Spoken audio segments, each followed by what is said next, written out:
very lengthy drug addiction from the age of 15 up until I was 48. And the desire to use was just lifted. Yeah, but that's good. It was just lifted, and I was a crook, a thief, and a bum, and a bum.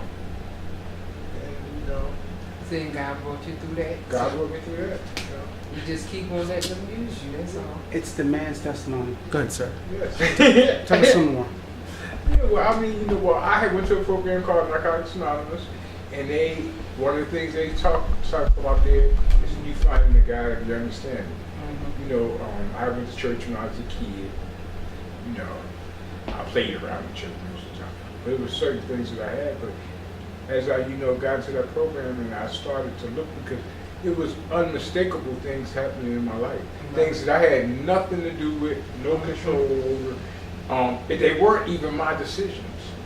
They just, he just removed. I mean, for the last 2 years of my active addiction, nothing worked. No matter how strong the alcohol, I couldn't get high. I was cracked. None of that worked.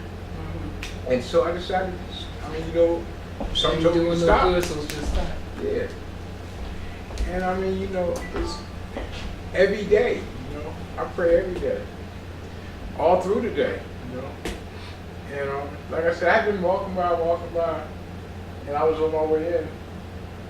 And so I said, well, I might as well come on in. A lot of things that he was speaking on, was like, and it seems like when I go to church, it seems like that whoever preaching, they talking to me. I don't care how many other people there, it seems like they just talking to me. Like somebody told them I was coming.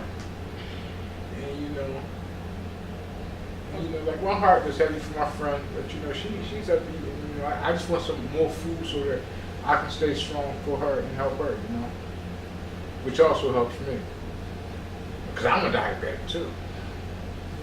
Make me get up there and walk a couple more steps today. Well, tell us about your friend. My friend, yeah, she's a young lady. She's 37. She's had the last year and a half has been horrific for her. She had her toes cut off.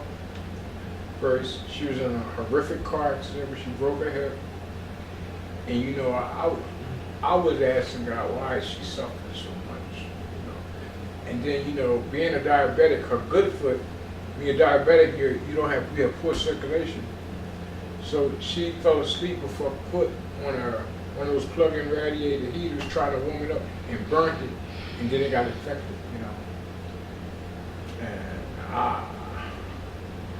And now, I also have to look at the part she played in it too. She wasn't taking care of her diabetes because she feels like, it don't affect younger people like that. Once I found out when I came off my drug addiction, I found out I was a diabetic. I started doing everything, they suggest, And, so, like she shared with me, she don't have many friends, We met when we was working together, and, we were just friends. And she actually, at the time that I was going through something, she gave me her Bible. And I kept it. And she got all the different books. But she has a mark on it, puts little clips on it, and I liked it. I was like, keeping this Bible, keeping this. The guy just told me to take it back to her yesterday morning, so I went up and took her that, and I took her across. So she was there for me, so I'm trying to be there for her. In the name of Jesus. That's all I got.